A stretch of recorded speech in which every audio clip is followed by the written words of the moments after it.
नमस्कार साथियों, आप सभी का स्वागत है आपके अपने YouTube चैनल पढ़ाई की पोथी में। साथियों, उम्मीद करती हूँ कि आप सभी स्वस्थ होंगे, मस्त होंगे, बेहतर होंगे और निरंतर अपनी तैयारी के माध्यम से सफलता का मार्ग प्रशस्त कर रहे होंगे। तो चलिए, आज हम पढ़ने वाले हैं हिंदी विषय से बनने वाले महत्वपूर्ण प्रश्न जो आपकी यूपी SSC पैट की परीक्षा आयोजित होने वाली है। इसमें हिंदी विषय से आपके कुल मिलाकर के 5 क्वेश्चंस निकलने वाले हैं, यानी कि 5 अंकों की बात आपकी हिंदी विषय से की जाएगी, जिसमें आपके टॉपिक होंगे संधि, विलोम, पर्यायवाची शब्द, वाक्यांशों के लिए एक शब्द, लिंग, सम, श्रुत, भिन्नार्थक शब्द और मुहावरे, लोकोक्ति, सामान्य अशुद्धियाँ, लेखक तथा रचनाएं।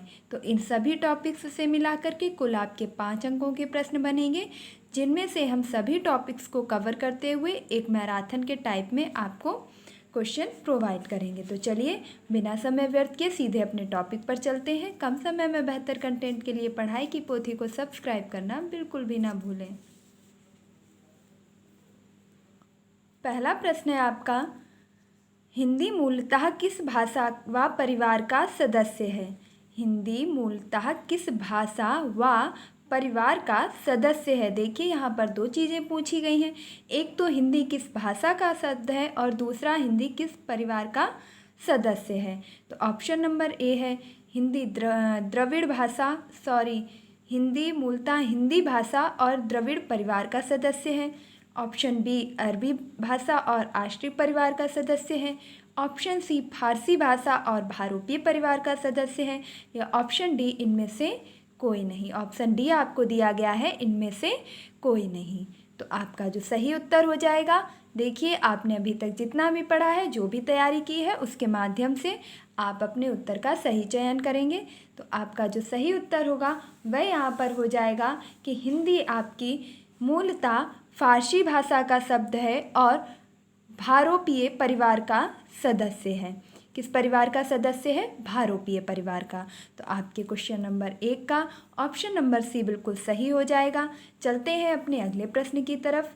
नेक्स्ट क्वेश्चन है, निम्न में से स्वर संधि का उदाहरण है? निम्न में से स्वर संधि का एक उदाहरण है। तो संधि आपके सिलेबस में टॉपिक दिया गया है, जो कि बहुत ही इम्पॉर्टेंट भी है। तो ऑप्शन ए है विषम, ऑप्शन बी लिखा है परंतु, ऑप्शन सी है उड्डयन और ऑप्शन डी कह रहा है महर्षि। तो इनमें से कौन सा आपका स्वर संधि का उदाहरण है, उसका आपको चयन करना है। ऑप्शन ए में कहा गया है विषम। देखिए, हम एक उत्तर जो आपके प्रश्न का सही होगा उसके बारे में तो बताएंगे ही, उसके साथ साथ हम दिए हुए ऑप्शंस की भी ज़्यादा से ज़्यादा व्याख्या करने की कोशिश करेंगे, क्योंकि सभी जो ऑप्शंस हैं वह आपकी परीक्षा के लिए महत्वपूर्ण हैं। तो विषम जो है यह आपका कौन सी संधि का उदाहरण है? तो आप सबसे पहले ऑप्शन ए के बारे में देखेंगे कि विषम आपका व्यंजन संधि का उदाहरण है। विषम किस संधि का उदाहरण है? व्यंजन संधि का। और व्यंजन संधि में भी एक नियम होता है आपका कि यदि सा के पहले, इस वाले सा के पहले आपका छोटा आ या बड़ा आ, सा से पहले छोटा आ या बड़ा आ हो, तो जो आपका यह सा षटकोण वाला सा है, यह किस में परिवर्तित हो जाता है? इस सा से षटकोण सा में परिवर्तन हो जाता है। सपेरा वाला जो सा है आपका, ये षटकोण वाले सा में परिवर्तित हो जाता है। तो अब आप ये ध्यान रखेंगे कि अगर इसका विच्छेद पूछा जाएगा तो क्या हो जाएगा? तो वि धन सम, विषम का संधि विच्छेद हो जाएगा वि धन सम। लेकिन सा जो बनेगा आपका वह सपेरा वाला बनेगा, ना कि षटकोण वाला। और जब इसका हम मेल करेंगे तो यह बन करके हो जाएगा विषम, जिसमें इस सपेरा वाले सा का परिवर्तन षटकोण वाले सा में हो जाएगा। तो ये तो आपके व्यंजन संधि का नियम था सा संबंधी। और ऑप्शन बी है आपका परंतु। परंतु में आपका अगर माँ संबंधी आपने नियम पढ़ रखा होगा, देखिए संधियों की स्वर, विसर्ग और व्यंजन, इन तीनों ही संधियों को डिटेल से मैंने एक एक वीडियो बना करके पहले ही प्रोवाइड कर रखा है, तो आप उन्हें ज़रूर देख लें। व्यंजन संधि में ही आपके एक नियम होता है माँ संबंधी नियम, जिसमें ये कहा जाता है कि का से लेकर के माँ तक के किसी भी वर्ण में पंचमाक्षर में यह बदल जाता है। जैसे जो ये आपका अंग की बिंदी यानी कि माँ लिखा हुआ है, अनुस्वार है, पंचमाक्षर है, इसका जब हम विच्छेद करते हैं तो ये हो जाता है परम धन तू। क्या हो जाता है? परम धन तू। और जब इसका हम वर्ण बनाते हैं तो यह हो जाता है परंतु। ये जो माँ है आपका अनुस्वार में परिवर्तित हो जाता है। इसी प्रकार उड्डयन भी आपका किसका उदाहरण हो जाएगा? व्यंजन संधि का। और व्यंजन संधि में आपने एक नियम पढ़ा होगा, टा या डा संबंधी नियम, जिसमें टा और डा के बाद जो है अगर आपका तुरंत वही व्यंजन आता है, टा के बाद टा आता है, डा के बाद डा आता है, तो ये दोनों और किसी में ना परिवर्तित होकर के अपने ही वर्ण में क्या हो जाते हैं? लघु और दीर्घ में बदल जाते हैं। जैसे ता है तो उत धन डयन क्या हो जाएगा? उत-धन डयन। देखिए इस चीज़ को याद रखेंगे, उत-धन डयन क्या हो जाएगा? उड्डयन। नेक्स्ट है आपका महाऋषि, और महाऋषि का संधि विच्छेद हो जाएगा महाधन ऋषि। क्या हो जाएगा? महाधन ऋषि। और महाधन ऋषि यानी कि आ और ऋषि की मात्रा मिलेगी तो बन जाएगा अर। क्या बन जाएगा? अर। और मैंने नियम भी बताया था कि किसी भी शब्द में अगर बोलने पर निकले ए ओ अर तो क्या संधि हो जाएगी? गुण संधि। तो उम्मीद करती हूँ कि यह प्रश्न आप अच्छे से समझ चुके होंगे। तो इसमें से आपका जो स्वर संधि का उदाहरण हो जाएगा वह हो जाएगा महर्षि। और स्वर संधि में आपके जो गुण संधि है वह स्वर संधि का ही एक भाग है। बाकी आपके मूल रूप से 3 संधियाँ हैं, स्वर, विसर्ग और व्यंजन। स्वर संधि में आपकी कौन कौन सी संधियाँ आती हैं? तो जैसे है आपकी आती है दीर्घ संधि है, अयाद संधि है, गुण संधि है, यड़ संधि है और वृद्धि संधि है। तो ये सभी आपके स्वर संधि के ही भाग हैं। अगला प्रश्न देखते हैं, निम्न में से अयादि संधि का उदाहरण है। अगला प्रश्न भी आपका संधि से ही है कि इनमें से आपका कौन सा अयादि संधि का उदाहरण है। ऑप्शन ए है देवागमन, ऑप्शन बी नयन, ऑप्शन सी सदैव या ऑप्शन डी स्वागत। सबसे पहले ऑप्शन ए देखेंगे कि देवागमन। तो देवागमन का जो आपका सही संधि विच्छेद होगा, देखिए सिर्फ संधि विच्छेद बताने का इतना ही पर्याय है कि आपसे परीक्षा में इसके विच्छेद भी पूछ लिए जाते हैं कि दिए हुए शब्द का शुद्ध संधि विच्छेद क्या होगा। तो आपको जितने पॉसिबल हो सकेंगे संधि विच्छेद भी ध्यान रखने हैं। तो इसका संधि विच्छेद हो जाएगा देवधन आगमन। देखिए संधि विच्छेद करने का बहुत ही साधारण तरीका है कि शब्दों को इस प्रकार तोड़ेंगे कि दोनों ही शब्द अपना अपना अर्थ दे रहे हों। जब तक किसी शब्द का अर्थ नहीं होगा तब तक संधि नहीं हो सकती है। तो देवधन आगमन। अब देखिए छोटा आ और बड़ा आ मिलकर के क्या बन रहा है? बड़ा आ। तो और हमने नियम भी पढ़ रखा है, ये किसका नियम है? दीर्घ संधि का। यानी कि समान स्वरों का मेल होने पर जब क्या हो जाए? स्वर दीर्घ हो जाए, वहाँ पर दीर्घ संधि होती है। अगला है आपका सदैव। सदैव में बहुत ही साधारण पहचान बताई थी कि आपको बीच वाले अक्षर में कहीं पर भी 2 पाई मिल जाएं, यानी कि 2 मात्राएं मिल जाएं, तो आपको क्या करना है? उसमें वृद्धि संधि लगानी है। 2 मात्राएं बराबर वृद्धि संधि। एक बार इसका संधि विच्छेद भी देख लीजिएगा। तो सदाधन एव क्या हो जाएगा? सदाधन एव बराबर सदैव। अब 2 मात्राएं मिलेंगी तो वृद्धि संधि है। इसकी बिल्कुल मूल और सटीक पहचान है। अगला है आपका नयन, और नयन का संधि विच्छेद होता है नेधन अन। क्या होता है? नेधन अन। और यह आपका अयादि संधि का उदाहरण है। नेधन अन किसका उदाहरण है? अयादि संधि का। स्वागत। स्वागत का आपका संधि विच्छेद होगा सुधन आगत। स्वागत का संधि विच्छेद क्या होगा? सुधन आगत। और यह आपका यड़ संधि का उदाहरण है। किसका उदाहरण है? यड़ संधि का। यड़ संधि का उदाहरण है स्वागत। ठीक है, इसमें क्या होता है कि आ जो है आपका ये किस में बदल गया है? या वा में बदल गया है। तो स्वागत, सुधन आगत बराबर स्वागत किसका उदाहरण है?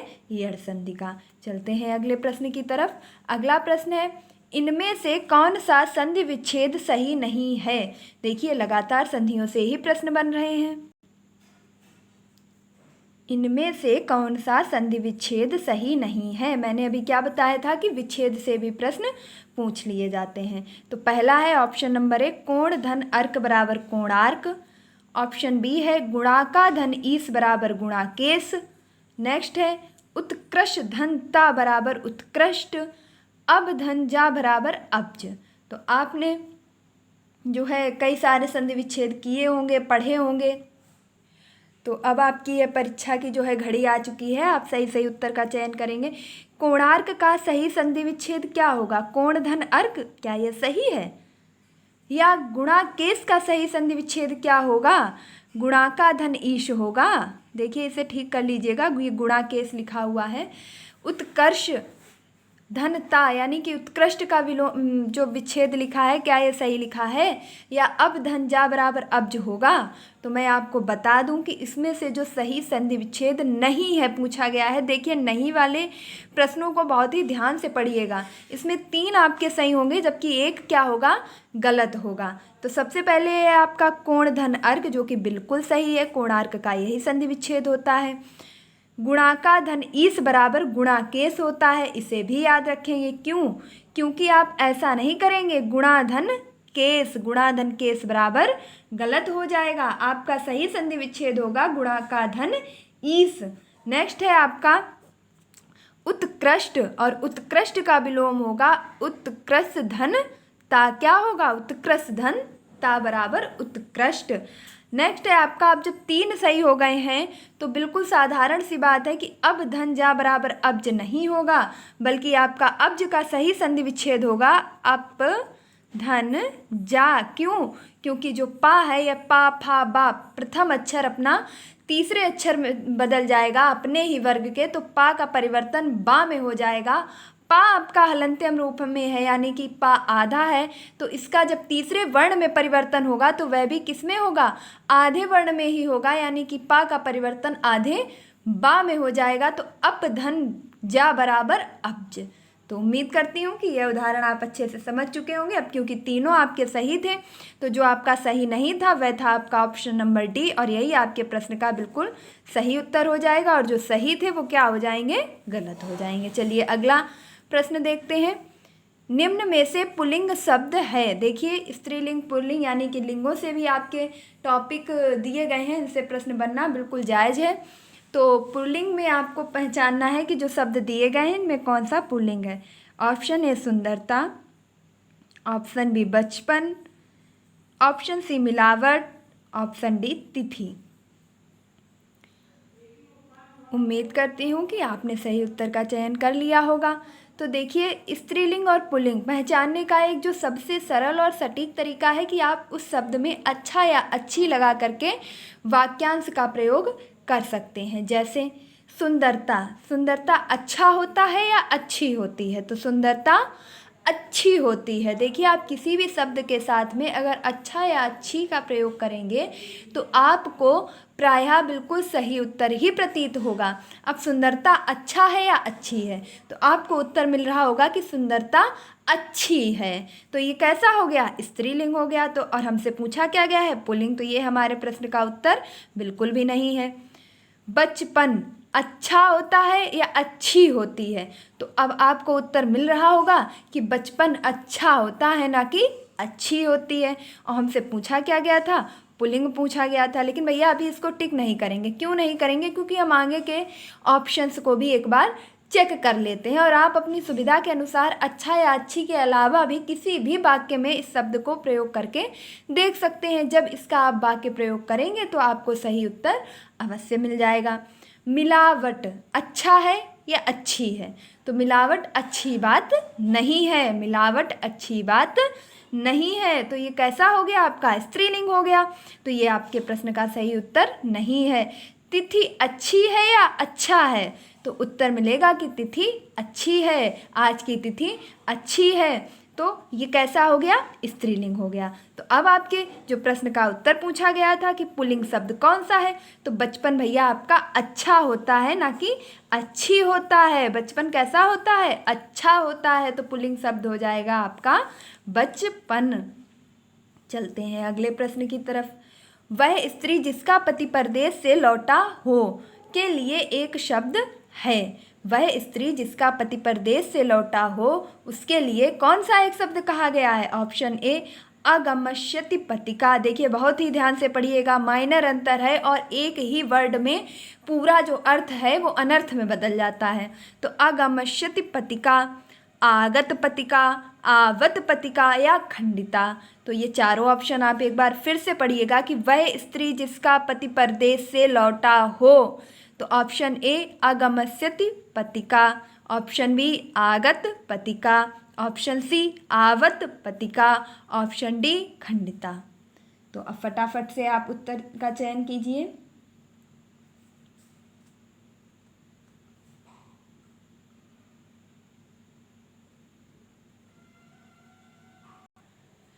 चलिए सबसे पहले देखते हैं ऑप्शन नंबर ए आगमिष्यति पतिका। तो आगमिष्यति पतिका का अर्थ होता है वह स्त्री जिसका पति आने वाला है। वह स्त्री, देखिए बहुत ही कम अंतर आप समझ पाएंगे इस चीज़ का। मतलब ये जब आपको शब्द दिए जाएंगे तो इनका अंतर निकालना बहुत कठिन पड़ेगा। वह स्त्री जिसका पति आने वाला है। तो वह स्त्री जिसका पति आने वाला है। अब भैया आने वाला है, ये नहीं कहा गया है कि वह स्त्री जिसका पति परदेश से लौटा है। लौटे की कोई बात नहीं की गई है। तो वह स्त्री जिसका पति आने वाला है, पता चला है पड़ोस में ही गया है, बाजार ही गया है और तुरंत ही आने वाला है, तो उसके लिए क्या कहेंगे? आगामिष्यति पतिका। तो वह स्त्री जिसका पति आने वाला है, इसके लिए एक शब्द कौन सा है? आगामिष्यति पतिका। ऑप्शन बी कह रहा है आगत पतिका। तो वह स्त्री जिसका पति परदेश से लौटा है। कहाँ से लौटा है? परदेश से लौटा है। उसके लिए उत्तर हो जाएगा आपका आगत पतिका। तो ऑप्शन बी आपका बिल्कुल सही हो जाएगा। अब देखिए, जिन्होंने बहुत ही ध्यान से नहीं पढ़ा है तो वो देखते ही फटाक से ए उत्तर मार देंगे कि आगामिष्यति पतिका। क्यों? क्योंकि वह स्त्री जिसका पति आने वाला है। तो भैया आने वाला है लेकिन परदेश से नहीं लौटा है। परदेश से लौटा है तो हो जाएगा आगत पतिका। ऑप्शन सी है आपका आवत पतिका। आप देखिए उत्तर मिल गया। इसका मतलब ये नहीं है कि नीचे वाले ऑप्शन को हमें छोड़ देना है, इनको भी समझना है, क्योंकि परीक्षा में आपसे कुछ भी पूछा जा सकता है। तो आवत पतिका जैसा कुछ होता ही नहीं है। ठीक है, अगला है आपका खंडिता। तो खंडिता का मतलब होता है कि वह नायिका जिसका पति रात भर अन्य स्त्री के साथ रहकर, जिसका पति अन्य स्त्री के साथ रहकर सुबह वापस आया हो। तो वह स्त्री जिसका पति रात भर किसी अन्य स्त्री के साथ रहकर के सुबह उसके पास वापस आया हो, तो वह क्या कहलाता है? खंडिता। आगमिष्यत पतिका वह स्त्री जिसका पति आने वाला हो। आगत पतिका वह स्त्री जिसका पति परदेश से लौटा हो। तो यह सभी प्रश्न आपके लिए बहुत महत्वपूर्ण थे। चलते हैं अगले प्रश्न की तरफ। कनीय का विलोम शब्द है। ऑप्शन ए ऋजु या सरल, ऑप्शन बी वरीय, ऑप्शन सी विकीर्ण, ऑप्शन डी व्यष्टि। तो फटाफट से बताएंगे कि कनीय का विलोम क्या है। देखिए विलोम शब्द भी बहुत महत्वपूर्ण है, इन्हें हल्के में मत लीजिएगा। ऐसे ऐसे विलोम आपसे पूछे जाएंगे कि जो है उत्तर का चयन करना बहुत कठिन पड़ जाएगा। विलोम शब्द की भी वीडियो आपको पहले से दी जा चुकी है और मैं डिटेल में आपको एक बार फिर से बता देना चाहूँगी। 1 सेकेंड लगेगा कि कुछ टॉपिक्स ऐसे हैं जिनकी सेपरेट वीडियो पहले से प्रोवाइड की जा चुकी है, तो आप उन्हें ज़रूर देख लीजिएगा। जैसे आप देखेंगे संधि के 3 पार्ट, विलोम आप देख सकते हैं, पर्यायवाची शब्द की डिटेलिंग वीडियो आपको पहले ही दी जा चुकी है। इसके साथ साथ आप लिंग से जो भी प्रश्न बन सकते हैं, महत्वपूर्ण उदाहरण, उनको एक वीडियो में अलग से करवा दूंगी और मुहावरे लोकोक्त की वीडियो आपके लिए बहुत जल्दी लाई जाएगी। तो कनीय का विलोम होगा आपका ऋजु या सरल। बिल्कुल नहीं, ऋजु या सरल आपका जो विलोम होता है यह होता है कुटिल का। किसका होता है? कुटिल का विलोम होता है ऋजु या सरल। वरीय किसका विलोम होता है? तो वरीय आपका विलोम होता है कनीय का। वरीय विलोम किसका होता है? कनीय का। विकीर्ण किसका विलोम होता है? तो संकीर्ण का विलोम होता है विकीर्ण। संकीर्ण का विलोम क्या होता है? विकीर्ण। वहीं व्यष्टि का, तो व्यष्टि का विलोम होता है समष्टि। व्यष्टि का विलोम क्या होता है? समष्टि। तो ये सभी आपके लिए महत्वपूर्ण है। अगला प्रश्न देखेंगे। मुख का विलोम शब्द है। अब मुख का विलोम शब्द क्या है? विकासोन्मुख है, प्रमुख है, प्रतिमुख है या विमुख है। देखिए आप कहने को तो कुछ भी कहें, लेकिन यकीन मानिएगा कि इस उत्तर का परीक्षा हॉल में चयन करने पर आपके पसीने छूटेंगे अगर आपको बिल्कुल एग्जैक्ट आंसर नहीं पता है कि मुख का विलोम क्या होगा। कभी आपको लगेगा विमुख, तो कभी आपको लगेगा प्रमुख, तो कभी लगेगा प्रतिमुख, कभी लगेगा विकासोन्मुख, और इनमें से जो सबसे ज़्यादा कन्फ्यूजन क्रिएट करेगा वह करेगा विमुख या प्रतिमुख। तो फटाफट से अपने उत्तर का चयन कीजिएगा और सभी लोग कमेंट बॉक्स में ज़रूर बताइएगा कि यह प्रश्न कितने लोगों ने एक ही बार में सही किया है। तो मुख का विलोम आपका विकासोन्मुख बिल्कुल भी नहीं होगा। पतनोन्मुख का आपका विलोम होता है विकासोन्मुख। प्रमुख का विलोम होता है आपका गौण। प्रमुख का विलोम क्या होता है? गौण होता है। अगला है आपका कि प्रतिमुख, और प्रतिमुख जो है आपके प्रश्न का बिल्कुल सही उत्तर हो जाएगा। मुख का विलोम शब्द होता है प्रतिमुख, ये आपका बिल्कुल सही उत्तर हो जाएगा। मुख का विलोम शब्द होगा प्रतिमुख।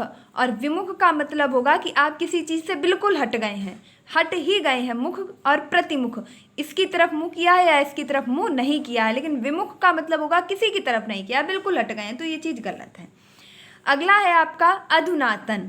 अधुनातन का विलोम शब्द है ऑप्शन ए प्राचीन, ऑप्शन बी भूतकालिक, ऑप्शन सी पुरातन, ऑप्शन डी विगतकालीन।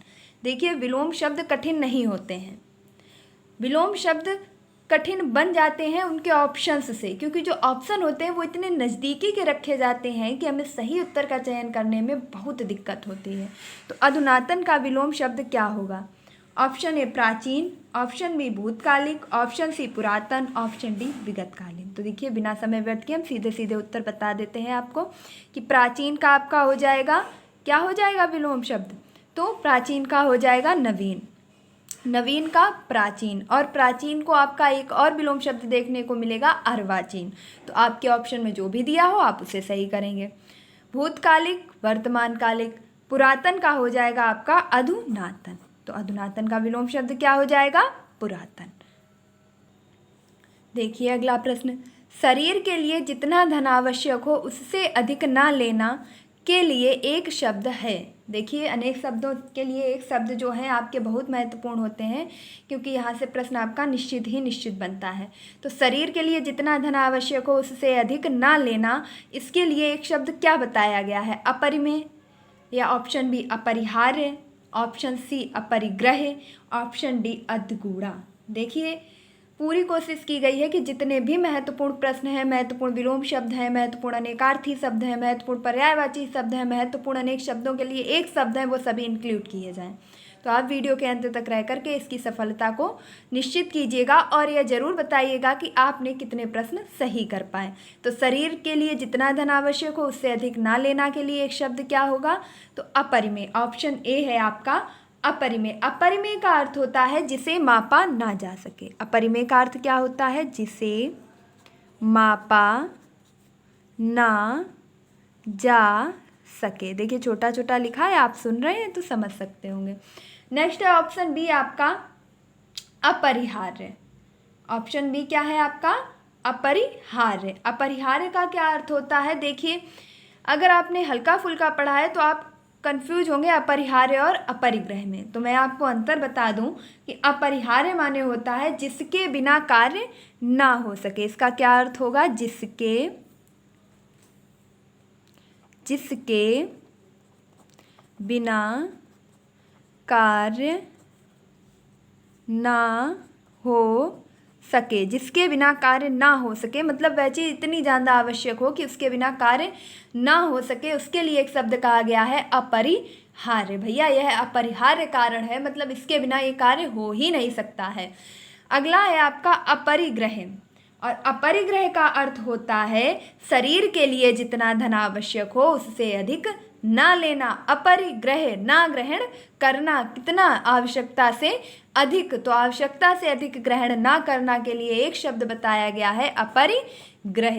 यह आपके प्रश्न का बिल्कुल सही उत्तर हो जाएगा। अधगूढ़ा, अधगूढ़ा माने होता है आपका वह स्त्री जिसका पति दूसरा विवाह कर ले। तो वह स्त्री जिसका पति क्या कर ले? जिसका पति दूसरा विवाह कर ले उसे कहते हैं अधगूढ़ा। क्या कहते हैं? अधगूढ़ा। तो वह स्त्री जिसका पति दूसरा विवाह कर ले उसे अधगूढ़ा कहते हैं। और यह आपके प्रश्न का जो सही उत्तर था कि शरीर के लिए जितना धन आवश्यक हो उससे अधिक ना लेना, एक शब्द हो जाएगा अपरिग्रह। चलते हैं अगले प्रश्न की तरफ। उम्मीद करते हैं कि आपको प्रश्नों का जो संकलन है वह बहुत ही पसंद आ रहा होगा। बांसों उछलना का अर्थ है ऑप्शन ए चुप रहना, ऑप्शन बी अहंकार होना, ऑप्शन सी अभद्र होना, ऑप्शन डी प्रसन्न होना। तो कई लोग तो अपना दिमाग चला रहे होंगे कि बांसों उछलना मतलब अभद्र होना, क्रोध करना। कोई सोच रहा होगा अहंकार करना। बातें दोनों सही हैं, ऐसा दोनों स्थितियां जो है उत्पन्न होती हैं। कोई सोचेगा कि अरे उत्तर तो हमेशा हटके होता है, यानी कि प्रसन्न होना ना, या तो फिर चुप रहना। तो इसमें आपका सही उत्तर क्या हो जाएगा? तो सबसे पहले तो ये जान लीजिएगा कि जो आपका सही उत्तर है वह आपकी आशा से बिल्कुल अलग होने वाला है। सबसे पहले ऑप्शन ए देखेंगे, चुप ना रहना। तो चुप ना रहना यानी कि बहुत गुस्सा करना, बोलना, चिल्लाना, तो बांसों उछलना बिल्कुल भी नहीं। चुप ना रहना का अर्थ है तालू में जीभ ना लगना। एक आपका मुहावरा कहा जाता है तालू में जीभ ना लगना, जिसका अर्थ होता है कि चुप ना रहना। अगला है आपका अहंकार होना। अहंकार होना के लिए एक मुहावरा बनाया गया है आपका कि आँखों पर चर्बी चढ़ना। तो आँखों पर चर्बी चढ़ना का अर्थ होता है, क्या होता है? अहंकार होना। ऑप्शन सी है अभद्र होना। ऑप्शन सी क्या है? अभद्र होना। और ये भी आपके प्रश्न का उत्तर नहीं है, जबकि आपके प्रश्न का जो उत्तर है वह है प्रसन्न होना। क्या आपका सही उत्तर हो जाएगा? प्रसन्न होना। तो भैया बांसों उछलने का मतलब हो जाएगा गुस्सा नहीं करना, चिल्लाना नहीं, बल्कि प्रसन्न होना, खुशी के मारे बांसों उछल जाना। नेक्स्ट है आपका भागीरथ प्रयत्न का अर्थ है। भागीरथ प्रयत्न का अर्थ है ऑप्शन ए लगातार प्रयत्न करते रहना, ऑप्शन बी कठिन तपस्या करना, ऑप्शन सी असाधारण प्रयत्न, ऑप्शन डी है आपका अभिमान करना। तो फटाफट से बताएंगे सही उत्तर क्या हो जाएगा। देखिए भागीरथ प्रयत्न का जो आपका सही अर्थ हो जाएगा मुहावरे का, वह सही अर्थ होगा आपका, बिल्कुल जल्दी से बता दीजिएगा कि क्या सही होगा। ऑप्शन सी आपका सही हो जाएगा, असाधारण प्रयत्न। भागीरथ प्रयत्न का क्या अर्थ होगा? असाधारण प्रयत्न। अगला प्रश्न देखते हैं। वर्तनी का अन्य नाम है, यानी कि जो वर्तनी है इसे अन्य किस नाम से भी जाना जाता है? वाग्धारा, ऑप्शन बी हिज्जे, ऑप्शन सी संक्षिप्त, या ऑप्शन डी इनमें से कोई नहीं। तो जल्दी से बताएंगे कि वर्तनी को अन्य किस नाम से जाना जाता है। तो सबसे पहले तो जान लीजिएगा कि जो ऑप्शन ए आपका दिया गया है वाग्धारा, तो मुहावरे को हम वाग्धारा के नाम से जानते हैं। मुहावरे को किस नाम से जानते हैं? वाग्धारा के नाम से। हिज्जे आपका वर्तनी का शुद्ध रूप है, या बात करें तो हिज्जे को वर्तनी ही कहते हैं। हिज्जे आपका वर्तनी का ही अन्य नाम है। संक्षिप्त किसे कहा जाता है? तो समास को आपका संक्षिप्त भी कहा जाता है। अगला प्रश्न जो है आपका उसकी तरफ चल रहे हैं। शब्द इतस्ततः का सही संधि विच्छेद है। शब्द दिया गया है इतस्ततः, इसका सही विच्छेद क्या होगा? इत धन स्तः, ऑप्शन बी इतिस धन ततः, ऑप्शन सी इतः धन ततः, ऑप्शन डी सभी सही हैं। देखिए ऐसे ही संधि विच्छेद पूछे जाएंगे, बिल्कुल माइनर अंतर है। और मैं रिक्वेस्ट करूंगी कि प्लीज़ सभी लोग कमेंट बॉक्स में ज़रूर बताइएगा कि आपके कितने में से कितने क्वेश्चन सही हुए हैं। ऑप्शन ए इत धन स्तः, ऑप्शन बी स्तस्त धन ततः, ऑप्शन सी इतः धन ततः। क्या सभी सही हैं? तो देखिए फटाफट से हम सही उत्तर का चयन कर लेते हैं। तो इसमें जो आपका सही उत्तर हो जाएगा वह है आपका ऑप्शन नंबर सी, इतः धन ततः। इतस्ततः का सही विच्छेद क्या होगा? इतः धन ततः। चलते हैं अगले प्रश्न की ओर। शब्द न्यूनातिन्यून का सही संधि विच्छेद होगा। शब्द न्यूनातिन्यून का सही विच्छेद होगा, क्या होगा? ऑप्शन ए न्यूना धन अति धन न्यून, ऑप्शन बी न्यून धन अति न्यू धन न, न्यूनाति धन न्यून, या ऑप्शन डी न्यून धन अति धन न्यून। एक बार फिर से पढ़िएगा, ध्यान से पढ़िएगा, इत्मीनान से समझिएगा और बिल्कुल सही उत्तर कीजिएगा। इस तरीके से समझिएगा कि आप बिल्कुल परीक्षा हॉल के ही प्रश्न को हल कर रहे हैं। ऑप्शन ए न्यूना प्लस अति प्लस न्यून। ऑप्शन बी न्यून प्लस अतिन्यू प्लस न।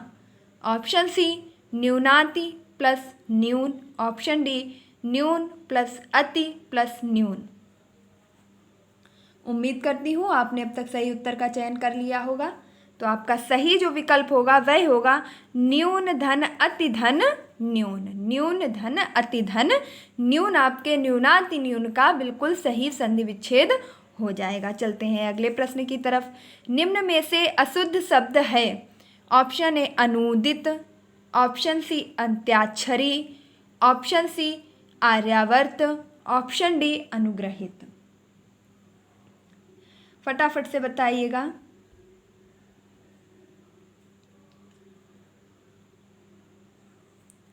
देखिए अशुद्ध शब्द पूछा गया है, शुद्ध नहीं पूछा गया है कि इनमें से शुद्ध कौन सा है। तो आप ये समझ लेंगे कि नहीं एक शुद्ध है और बाकी 3 अशुद्ध है। नहीं नहीं, 3 शुद्ध हैं, एक अशुद्ध है।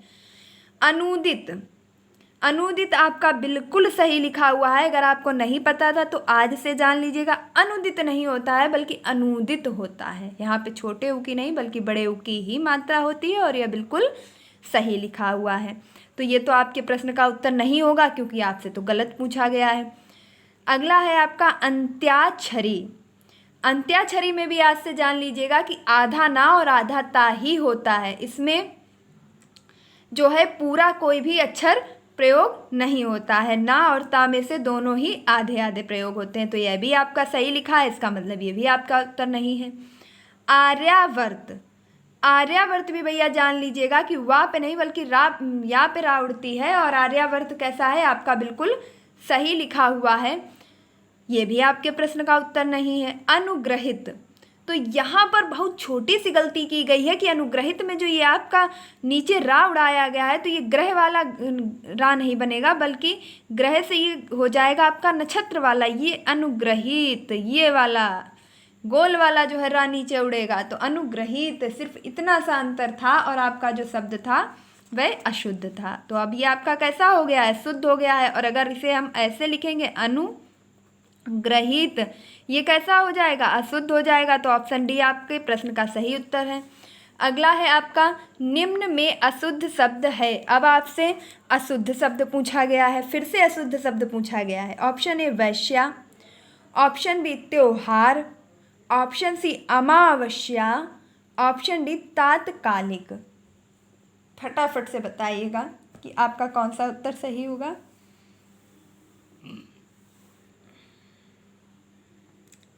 देखिए ये जो है शुद्ध अशुद्ध मुहावरे लोकोक्तियाँ और विलोम पर्यायवाची ये फ्री के नंबर हैं। जितना प्रैक्टिस करेंगे उतने आपके बन जाएंगे।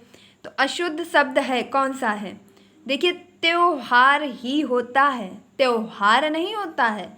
इसमें अ की मात्रा कभी भी नहीं लगती है। अगर आप अ की मात्रा लगा के लिखते हैं तो आज से सुधार करिएगा कि ओ की मात्रा लगती है, यानी कि आपका सही है।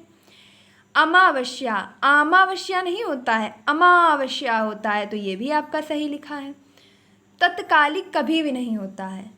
हम क्या बोलते हैं, तात्कालिक। ता में बड़े आ का मात्रा लगती है तो ये तात्कालिक होता है और ये भी आपका बिल्कुल सही लिखा है।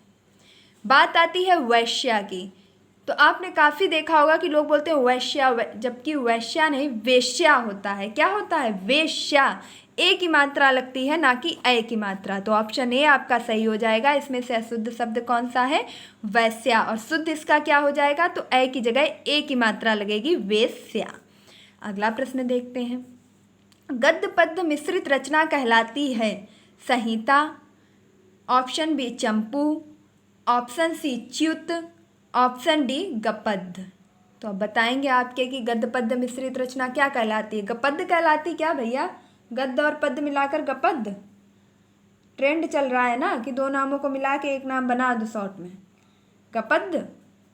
नहीं भाई, गपद्य नहीं होती है। च्युत, च्युत का अर्थ होता है जो अपने स्थान से डिग गया हो, जो अपने स्थान से डिग गया हो, हट गया हो, चला गया हो, उसे कहते हैं च्युत। यानी कि पद से च्युत होना, अपने पद से हट जाना, किसी भी जगह से अपने स्थान को छोड़ देना, उससे च्युत हो जाना। चंपू, चंपू माने होता है गद्य पद्य मिश्रित रचना। गद्य पद्य मिश्रित रचना को चंपू के नाम से जाना जाता है। और संहिता कहते हैं चारों वेदों के सम्मिलित रूप को। चारों वेदों के सम्मिलित रूप को संहिता कहा जाता है। चलते हैं अगले प्रश्न की तरफ। इनमें से तुलसी द्वारा रचित नहीं है। तो जो ये आपको 4 ऑप्शन दिए गए हैं, इनमें से ऐसी कौन सी रचना है जो तुलसीदास द्वारा रचित नहीं है? Option A Vairagya Sandipani, option B Tulsidas, option C Vinay Patrika, option D है दोहावली। देखिए सभी देख लीजिएगा आराम से। इसका जो सही उत्तर हो जाएगा, देखिए बिना समय व्यर्थ किए मैं फटाक से उत्तर बता देती हूँ। आपने अगर सही उत्तर का चयन कर लिया है तो बहुत ही अच्छी बात है। ऑप्शन ए वैराग्य संदीपनी तुलसीदास की रचना है। ऑप्शन बी तुलसीदास आपकी सूरदास जी द्वारा लिखी गई रचना है। किसके द्वारा? सूरदास। सूरदास जी ने एक रचना की जिसका नाम लिखा तुलसीदास। क्या लिखा?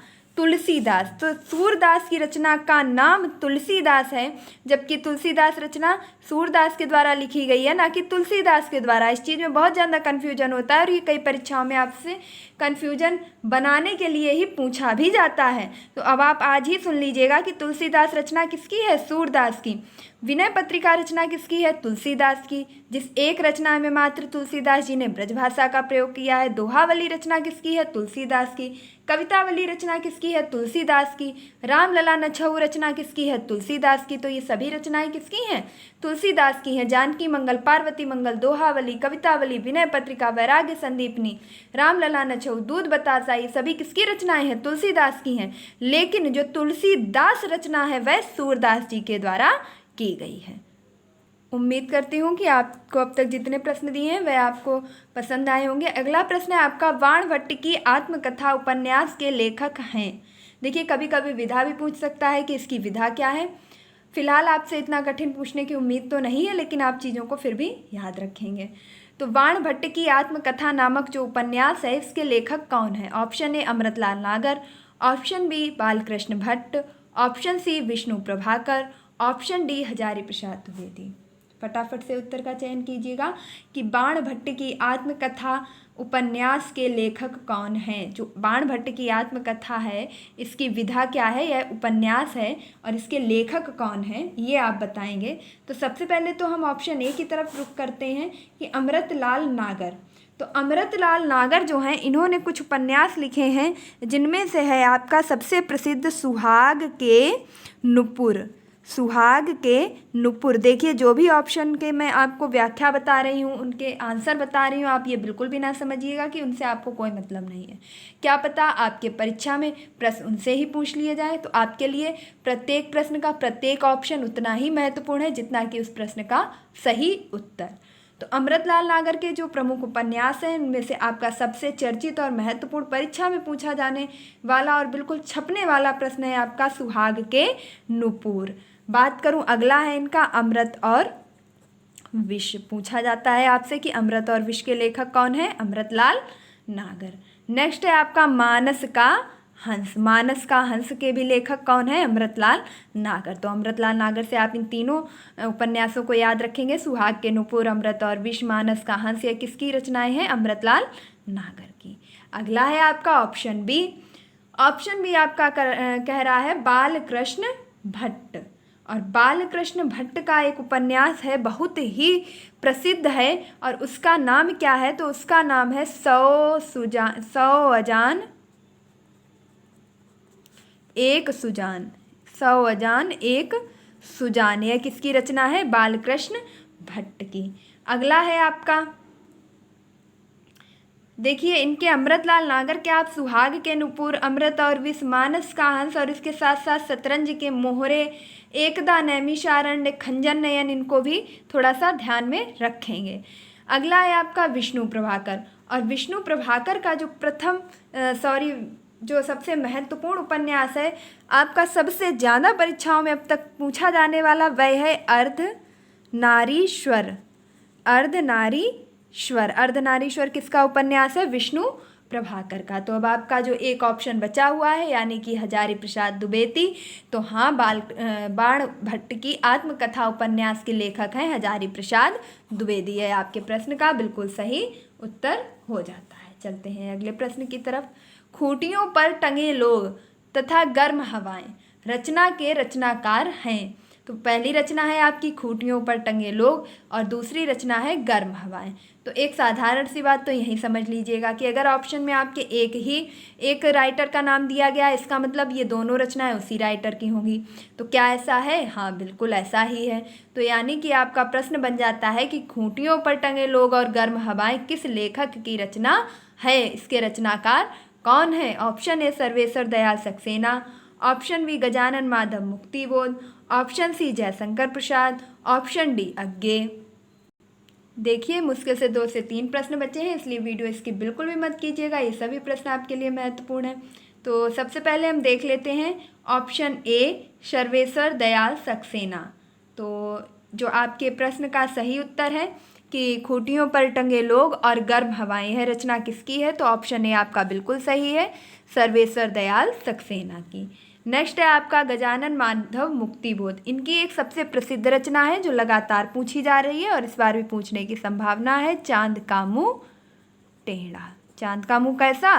चांद का मुंह टेढ़ा। ऐसा हम नहीं कह रहे भैया, इनकी रचना का नाम है गजानन माधव मुक्तिबोध की कि चांद का मुंह टेढ़ा। देखिए, नाम भी याद रखिएगा, आपसे पूरा नाम भी पूछा जा सकता है कि मुक्तिबोध का पूरा नाम बताइए, तो क्या है? गजानन माधव मुक्तिबोध। नेक्स्ट है जयशंकर प्रसाद। जयशंकर प्रसाद की जो प्रमुख रचना है, इनकी बहुत सारी प्रमुख रचनाएं हैं जिनमें आप याद रखेंगे ग्राम है, छाया है, एक इनकी कहानी थी पुरस्कार है, इसके बाद आकाशदीप है, और कौन सी है भैया? आकाशदीप के बाद है इनका एक घूंट एकांकी है इनका, इसके बाद है इनका बात की जाए एक गुंडा कहानी भी इन्होंने लिखी है। तो जयशंकर प्रसाद के आपके कई सारी जो है रचनाएं हो जाएंगी और ये सभी आपको लगभग याद भी होंगी। अगला है आपका अज्ञे। अज्ञे आपके लिए बहुत ज़्यादा महत्वपूर्ण है। पहला तो अज्ञे जी का नाम, तो अज्ञे जी का पूरा नाम क्या है? सच्चिदानंद हीरानंद वात्स्यायन अज्ञे। सच्चिदानंद हीरानंद वात्स्यायन अज्ञे। इनकी जो प्रमुख रचनाएं हैं उनमें है जैसे कितनी नावों में कितनी बार, कितनी नावों में कितनी बार। और इसके बाद इन्होंने एक और रचना की, उसका नाम क्या है? तो अरे यायावर, अरे यायावर रहेगा याद, अरे यायावर रहेगा याद। नेक्स्ट है आपकी नदी के पार द्वार, नदी के पार द्वार। और कौन सी इन्होंने रचना की है? और इन्होंने रचना की है आंगन के पार द्वार, आंगन के पार द्वार, आंगन के पार द्वार। एक और इन्होंने रचना की है और जिसका नाम इन्होंने रखा है शेखर एक जीवनी। क्या रखा है? शेखर एक जीवनी। देखिए, लिखावट पर मत जाइएगा, बस इतना ही कहूँगी, कंटेंट पर ध्यान रखिए और अपने प्रश्नों को रिवाइज कीजिए, नोट्स में नोट करते जाइएगा भैया, आगे सभी परीक्षाओं में ये आपके काम आने वाले हैं। ये रचनाएं तो कहीं भी पूछी जा सकती हैं। तो शेखर एक जीवनी है ना, और आपके कितनी नावों में कितनी बार, अरे यायावर रहेगा याद, नदी के पार द्वार, आंगन के पार द्वार, ये सभी रचनाएं किसकी हैं? सच्चिदानंद हीरानंद वात्स्यायन अज्ञे की। इनकी एक रचना का नाम है इल्यम। क्या नाम है? इल्यम। चलते हैं नेक्स्ट की ओर। अगला प्रश्न है आपका निम्न में से किस कृति के रचनाकार सुमित्रा नंदन पंत हैं? कृति मतलब रचना। देखिए, एक आपसे पूछा जाता है शब्द सम श्रुति भिन्नार्थक शब्द, मैं थोड़ा यहाँ बताना चाहूँगी। देखिए, जो चीज़ याद आए उसे लिख लीजिए, समझ लीजिए, पढ़ लीजिए, बार बार समय नहीं मिलता है। कृति और कृति, इनमें अंतर क्या है? तो बहुत साधारण सा अंतर है कि जहाँ छोटी ई की मात्रा है इसका अर्थ होता है रचना। क्या होता है? रचना। और कृति मीन्स होता है पंडित। क्या होता है? पंडित। अब यहाँ पंडित से मतलब किसी जाति या धर्म से नहीं है, यहाँ पंडित का मतलब है विद्वान से। किससे है? विद्वान से। तो याद रखेंगे कि कृति माने रचना और कृति माने पंडित या विद्वान। नेक्स्ट है, अब देखिए प्रश्न पे आ जाइएगा दोबारा अपने मूल विषय पर कि किस कृति की रचना सुमित्रा नंदन पंत ने की है? ऑप्शन ए नाटक, ऑप्शन बी सुमित्रा नंदन Pant, option C पानवाला, option D महिला। देखिए ऐसा ही है भैया, यहाँ पे ऑप्शन ऐसे ही रखे जाते हैं। अब नाटक, नाटक क्या है? नाटक विधा नहीं, यहाँ नाटक एक रचना का नाम नाटक है। क्या है? एक रचना का नाम भी नाटक है। अब ऑप्शन ए से ही शुरुआत कर देते हैं। नाटक आपकी एक रचना का नाम है और इसकी जो विधा है वह है आलोचना। विधाएं कैसी होती थी? जैसे एकांकी है, कथाएं हैं, जीवनी है, आत्मकथा है, रेखा चित्र है, संस्मरण है। ठीक है, ये काफ़ी सारी आपकी विधाएं हैं, उपन्यास है, निबंध है। तो उनमें से आपकी एक विधा होती थी आलोचना। तो ये जो है आलोचना विधा की एक रचना है जिसका नाम है नाटक, और इसके रचनाकार है भारतेंदु हरिश्चंद्र। कौन है? भारतेंदु बाबू हरिश्चंद्र। किसके रचनाकार हैं? नाटक के। नाटक जो है आपकी एक रचना का नाम है, इसकी विधा है आलोचना। नेक्स्ट है आपका B, option B, Sumitranandan Pant. तो क्या सुमित्रानंदन पंत ने अपने नाम पे कोई रचना की है? बिल्कुल उत्तर सही निकल रहा होगा कि हाँ हाँ की है। बिल्कुल नहीं की है। सुमित्रानंदन पंत भी एक आलोचना का ही नाम है और इसके आलोचक हैं डॉक्टर नागेंद्र। कौन है? डॉक्टर नागेंद्र।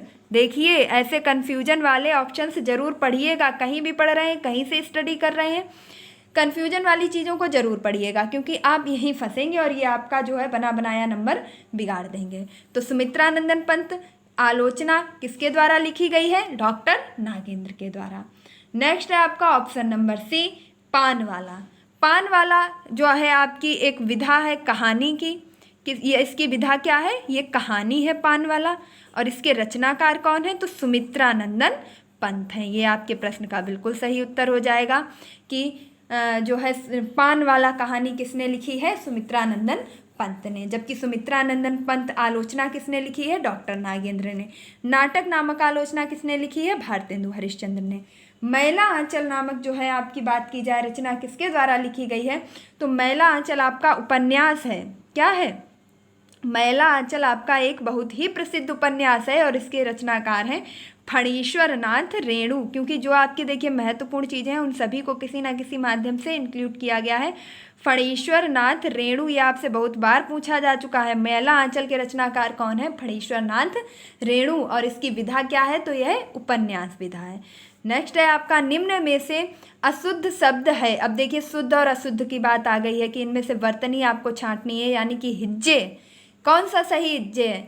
अंत्येष्टि, उंगली, अछौड़ी, बारात। क्या सही है भैया बताओ जल्दी जल्दी। निम्न में से अशुद्ध शब्द छांटना है, शुद्ध नहीं छांटना है। शुद्ध आपके कोई 3 होंगे, अशुद्ध आपका 1 होगा। तो अंत्येष्टि, अंत्येष्टि आपका बिल्कुल सही लिखा हुआ है। अंत्येष्टि आपका इसी प्रकार लिखा जाता है, ये सही है, यानी कि ये आपके प्रश्न का उत्तर नहीं है। ऑप्शन सी की तरफ चलते हैं, अछौड़ी। तो अछौहिणी ही होता है और ये आपके प्रश्न का भी उत्तर नहीं है क्योंकि ये भी बिल्कुल सही लिखा है। यहाँ सही इसलिए लिख के दिए हैं और अशुद्ध इसलिए पूछा है ताकि इसके माध्यम से आपको ज़्यादा से ज़्यादा सही वर्तनी की पहचान हो सके। तो यहाँ आपको 3 ऑप्शन सही मिलेंगे जिससे आप उन चीज़ों को याद कर पाएंगे, कनेक्ट कर पाएंगे और परीक्षा में गलती करने से बचेंगे। बारात, बारात भी बिल्कुल सही लिखा है। बारात नहीं होता है, बारात होता है, ये भी बिल्कुल सही लिखा है। अभी सही कर लीजिएगा।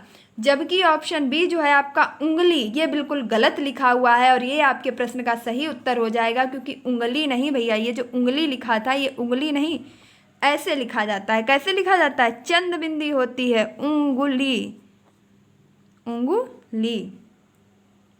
चलते हैं अगले प्रश्न की ओर। अर्पणा, अर्पणा किसका पर्यायवाची शब्द है? ऑप्शन ए लक्ष्मी का, ऑप्शन बी दुर्गा का, ऑप्शन सी पार्वती का, ऑप्शन डी सरस्वती का। सिर्फ लास्ट सेकंड क्वेश्चन लगभग आपका ये चल रहा है, तो बिल्कुल भी वीडियो स्किप मत कीजिएगा, ना ही छोड़िएगा। इतनी मेहनत की है तो अंत तक अपना स्कोर जरूर बताइएगा कि इतने में आप कितना सही कर पाए हैं। अर्पणा किसका पर्यायवाची शब्द है? ऑप्शन ए लक्ष्मी का। देखिए लक्ष्मी का, लक्ष्मी के अब क्या क्या पर्यायवाची शब्द होते हैं? तो लक्ष्मी के होते हैं भैया रमा, कमला, इंदिरा, इंदिरा, और क्या होता है? श्री। इसके बाद सिंधु, सुता। सिंधु, सुता माने सिंधु की पुत्री। तो रमा, कमला, इंदिरा, सिंधु, सुता, श्री, ये किसके पर्यायवाची हैं? लक्ष्मी के। दुर्गा के देख लीजिएगा, दुर्गा के क्या क्या है? दुर्गा के हैं सुभद्रा, दुर्गा के क्या क्या है? सुभद्रा, महागौरी, सुभद्रा, महागौरी, कल्याणी, बहुत सारे हैं। जो महत्वपूर्ण है उनको देख लीजिएगा। सुभद्रा, महागौरी, कल्याणी, कुमारी। उसके बाद देखेंगे पार्वती। पार्वती के हैं भैया दुर्गा। पार्वती के क्या हैं? दुर्गा और आर्या। इसके बाद अंबिका। दुर्गा, आर्या, अंबिका, ईश्वरी, ये किसके पर्यायवाची हैं? पार्वती के। इसके साथ साथ अपर्णा। अपर्णा भी किसका पर्यायवाची है? पार्वती का। तो अब आपको सही उत्तर मिल चुका होगा कि अपर्णा किसका पर्यायवाची है, तो अर्पणा किसका पर्यायवाची है? पार्वती का। अगला है आपका सरस्वती। सरस्वती के भी देख लीजिएगा, पूछे जा सकते हैं। तो गिरा, वागीश, वीणा, पाणी, ये किसके पर्यायवाची हैं? सरस्वती के। तो उम्मीद करती हूँ आपने सही उत्तर का चयन कर लिया होगा। चलते हैं अगले प्रश्न की तरफ, और ये आपका आज का लास्ट क्वेश्चन रहने वाला है। तो प्लीज़ कमेंट बॉक्स में स्कोर ज़रूर बताइएगा, जैसा मैं बार बार कह रही हूँ, क्योंकि क्वेश्चन बहुत ही मेहनत से और बहुत ही ईमानदारी से, बहुत ही महत्वपूर्ण संकलन से आपके लिए निकाल के लाए गए थे, कि ताकि आपके सही नॉलेज का टेस्ट हो सके। कामदेव के पर्याय शब्द हैं। ऑप्शन ए खगेश, हरियान, वातनेय, विषमुख, पन्नगरी, सुपर्ण। देखिए कई सारे यहाँ पे जो है दिए गए हैं पर्यायवाची शब्द, उनमें से कोई एक पर्यायवाची शब्द का समूह होगा जो कामदेव का पर्याय जो है प्रकट कर रहा होगा। ऑप्शन बी सरभव, स्कंद, कुमार, या ऑप्शन सी मीन, केतु, पुष्प, धनवा, मनमथ, अनंग, पंचशर, या ऑप्शन डी पुरहूत, यासव, सचीपति, मधवा, पुरंदर।